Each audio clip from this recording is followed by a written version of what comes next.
ఈ సెక్షువల్‌గా వాళ్ళకి కోరికలు వచ్చినప్పటికీ పెన్నిస్ లోపలికి ఈ కార్పోరా క్యావర్నోసా పెన్నిస్ లోపలికి బ్లడ్ సప్లై అనేది అనుకున్నంత రాదు. నార్మల్‌గా 35 సెంటీమీటర్స్ పర్ సెకండ్ వెలాసిటీతో రావాల్సిన బ్లడ్ 20 సెంటీమీటర్సో లేకపోతే 15 సెంటీమీటర్సో తక్కువ వెలాసిటీతో బ్లడ్ వస్తుందన్నమాట. సో దానివల్ల పెన్నిస్ జస్ట్ సైజ్ పెరిగిద్ది. అంతేగాని ఫుల్ స్టిఫ్నెస్ రాదు. జస్ట్ ఉన్నదానికన్నా సైజ్ పెరిగిద్ది, మెత్తగానే ఉంటుంది. ఇన్సర్ట్ చేయడానికి ట్రై చేస్తుంటే బెండ్ అయిపోతూ ఉంటుంది. కొంతమందిలో ఏమైందంటే పెన్నిస్కి బ్లడ్ వస్తుంది. బ్లడ్ 35 సెంటీమీటర్స్ పర్ సెకండ్ వెలాసిటీతో బ్లడ్ వస్తుంది. కానీ ఈ మజిల్ అనేది బాగా హార్డ్ అయిపోయింది అనమాట. ఈ మజిల్ హార్డ్ అయిపోవటం వల్ల ఈ హార్డ్గా ఉన్న మజిల్ బ్లడ్ వస్తున్నా కూడా ఎక్స్పాండ్ అవ్వదు. అంటే మజిల్ సాగదు, గట్టిపడిపోవటం వల్ల ఆ బ్లడ్కున్న ఫోర్స్ సరిపోదన్నమాట ఈ మజిల్ హార్డ్ అయిపోవటం వల్ల. దానివల్ల కూడా జస్ట్ పెన్నిస్ సైజు పెరిగిద్దిలే కానీ ఫుల్గా ఎరెక్షన్ రాదు.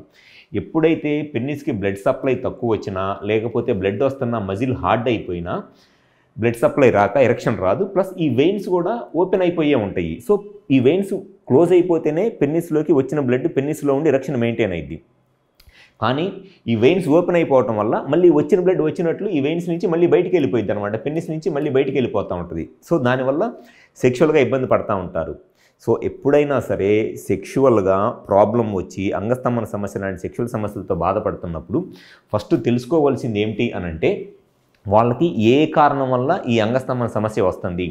పెన్నిస్కి బ్లడ్ సప్లై లేక ఈ ప్రాబ్లం వస్తుందా, లేకపోతే ఇక్కడున్న మజిల్ హార్డ్ అయిపోవటం వల్ల ఈ ప్రాబ్లం వస్తుందా, లేదు అనంటే బ్లడ్ సప్లై వస్తున్నా లేకపోతే మజిల్ బాగానే ఉన్నా ఈ వాల్వ్స్ అనేది ఇక్కడి నుంచి బ్లడ్ లీక్ అయిపోతుందా, మెయిన్గా ఈ 3 కారణాలే ఉంటాయి. సో ఫస్ట్ కారణం ఏంటనేది తెలుసుకోవాలి. కానీ చాలామంది చేసే మిస్టేక్ ఏంటి అనంటే అంగస్తంభన సమస్య లాంటి సెక్షువల్ ప్రాబ్లమ్స్ ఉన్నప్పుడు వాళ్ళకి ఆ ప్రాబ్లం రావడానికి కారణం ఏమిటి, బ్లడ్ సప్లై రావట్లేదా లేదా, లేకపోతే మజిల్ హార్డ్ అయిపోయిందా, లేకపోతే ఈ వెయిన్స్ అనేది బ్లాక్ అయిపోయినాయా అనేది తెలుసుకోకుండా ప్రతిదానికి వైగ్రా ట్యాబ్లెట్స్ వాడతా వాళ్ళ టైం అండ్ మనీని వేస్ట్ చేసుకుంటూ ఉంటున్నారు.